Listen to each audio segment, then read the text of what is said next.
I remember when I went to rehab, I believe it was last year in August. And I met some guys there, who became my friends. But before going to the rehab, I had bought a pen because I had this feeling that it was gonna be boring as fuck. So I didn't go with an open mind. I was able to sneak my pen in there. They had this wand, like a metal detector, but they couldn't catch me. I snuck the pen like in between my nuts, and they passed the wand, and they weren't able to catch me. So, I was successful in my mission. And at first, I just had the idea that I was gonna smoke alone. But then after it, one of the guys came up, because we had these rooms on top. It was basically like a house like this, a 2-story house, but there was 3 rooms. So it was 2 beds in each room, and only 6 people were allowed to go in the house at a time. It's called Michael's Youth Home. These other 5 guys that were there, they had entered like around the same time I did. So we all did about a month and some weeks. So there were 3 rooms, like I said. So the first one was all the way on the left, and that one had its own restroom. But then 4 of us had to share in one bathroom, because it was a room, and then the bathroom that connected it. So when it got to nighttime, I just pulled out my pen because I had the idea that these kids were bored as fuck too. When I walked in, they were watching Dragon Ball, and they just didn't look too happy, So I just pulled out a pen, and I asked them if they wanted to chief it up. There were the 2 beds, and it was just like us, like people sitting on one bed, and then me and another guy sitting on the other bed, And then I was just passing my pen around and shit. We were too burned with it, because we would go into the garage too, and they had a camera pointing. They had cameras all over the house, except for the rooms and the bathrooms. But except for that, they had a camera pointing towards the garage. And I walked in, and then the camera wouldn't see me, but the lady like managing the cameras, she seen that everybody all of a sudden just walked up and followed me. So she kind of knew what was up, and she called us one by one. She called me first. I was surprised by this. And she passed the wand again, and I tried to hide it, but this time I was too slow. So instead of putting it like right under my nuts, I put it like in my waistline. For some reason, I should have just hit that shit good, but I put that shit in my waistline, and I got caught. And a week after that, we had an outing, so we were good, and then they would just take us out. We had an outing,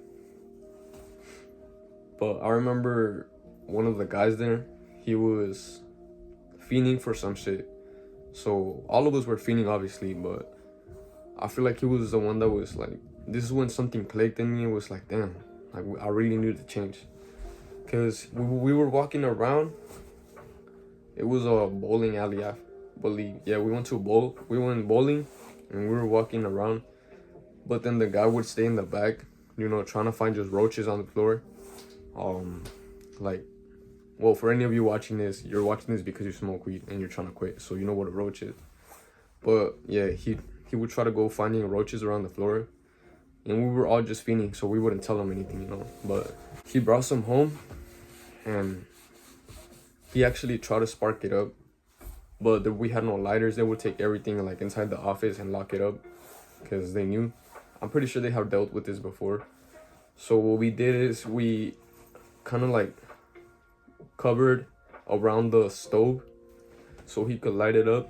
But the stove is one of those electric stoves, or not electric, but you turn it and that shit goes like tick, tick, tick, tick, tick, tick, and it's loud as fuck. So nobody usually, thankfully no one noticed, but the smell of the joint inside the house, because he tried to light it up and cover it with his hands, so to take it outside to the pool so we could all smoke it. It was little ass roach. That shit was probably not gonna do shit to us, but that's how much we were fiending, bro. So long story short, we ended up getting caught for a second time. And this is just something I wanted to bring up, because it's crazy how what addiction will make you do. So I'm gonna give you 4 tips that helped me quit my weed addiction. And this can probably help you for alcohol or any type of addiction you have, like vices. But specifically for me, it was weed. So I'm gonna tell you what helped me out and what's gonna help you out. The first reason you can't stop smoking weed, you can't quit weed, is like I said at the beginning of the video. It's because you believe you can't have fun without it. And I'm not gonna lie to you, bro. just like I said, a couple months ago, I quit. But the first day I decided to throw my pen away, I was raging, bro.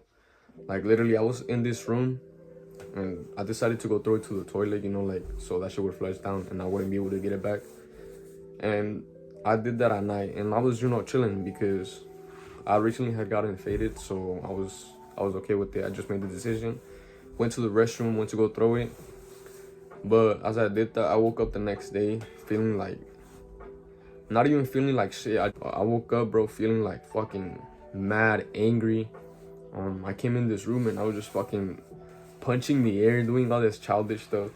And you have probably experienced this because when you don't have the weed, you can't feel normal without it. And you know, any problem that comes, any stress, you don't have that coping mechanism to take it away. Like I said, the first week, not even the first week, the first day is gonna be so, like, you're gonna feel like shit, bro. I'm not gonna lie to you. You're probably gonna rage like the same way I did. Just don't do it in front of your family. Like, go inside your room and throw a fit if you want to. But yeah, the first day, bro, was fucking hard. God hardwired us to have fun, not from sin, but from the hard work.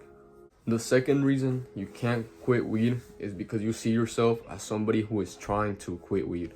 So you don't see yourself as somebody who has already quit weed or who doesn't like weed. So I'm gonna give you an example.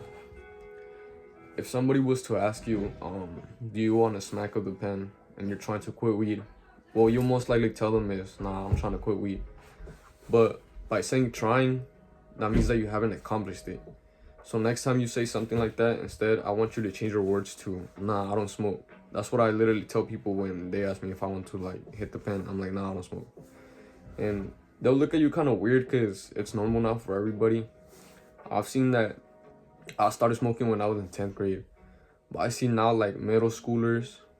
I hope it's not elementary kids, but I see middle schoolers smoking now. So that's how fucked up the world has gotten. So you can't see yourself as somebody who is trying to quit weed. You have to see yourself as somebody who has already quit weed. And just that little change in mindset is gonna do so much wonders for you. Just try it, bro. Try it for next time that you're trying to quit weed, or if you have already quit weed, whenever somebody asks you, or if you have this urge to go and buy a pen, just think, I don't smoke. I don't do that shit. Like, I don't do the bad habits. I'm somebody who's disciplined, who loves the hard work, you know, who stays focused. And I'm telling you, bro, that just that little change in mindset is magical. So the third reason you can't quit weed is because you don't love yourself enough. Just think about it. If you were to love yourself enough, if you were to have at least a little bit of love for yourself, why would you want to hurt your body, you know, or your lungs to get, I believe it's called popcorn lung or some shit like that, when your like lungs deflate or some shit like that. If you loved yourself enough, why would you want that for yourself? So you just have to learn how to love yourself. And it's not narcissistic to love yourself. It's, people nowadays will tell you, if you're confident, if you're anything like this, people will look at you like you're weird. But they're the weird ones. They don't love themselves. They're the ones that are doing like all the bad habits and this shit, like little loser stuff. The fourth reason is because you're not grateful enough. Just think about it. Your dad, your mom, whoever takes care of you, whoever like gives you a roof to live, they have to wake up, bro, every single day to go get money, to put it on, like, to bring food on the table, to get you a place to live. The same feeling you get when you don't want to wake up and you hear that alarm, that's the same feeling they get. So you just need to be more grateful for them and realize that every time they go to work and you go to the restrooms to go smoke with people, do all this loser stuff, don't do your work, bro, if that doesn't fucking motivate you, I don't know what it is. You need to be more grateful for your parents, bro, because not a lot of people in this life have parents who love them, who take care of them. Just think in your mind, like, damn, whoever takes care of me has to literally wake up every single day, probably before the sun rises, just to go get money, for me to go fucking waste it on pens or do this fucking loser stuff in school, not do my work, not even have this feeling of wanting to retire your parents, bro. So be more fucking grateful, you know, stop being ungrateful little piece of shit. And I'm not just saying this to you, this is also like a way I would speak to like younger me, because I didn't realize this until a few months ago, you know, when I actually quit. So yeah, those are gonna be the 4 reasons why you can't quit weed. I hope this video helped you out, bro. Like I said, just do all these 4 things and you're gonna be able to quit. Stay disciplined, fall in love with the hard work, and I'm gonna catch you in the next video.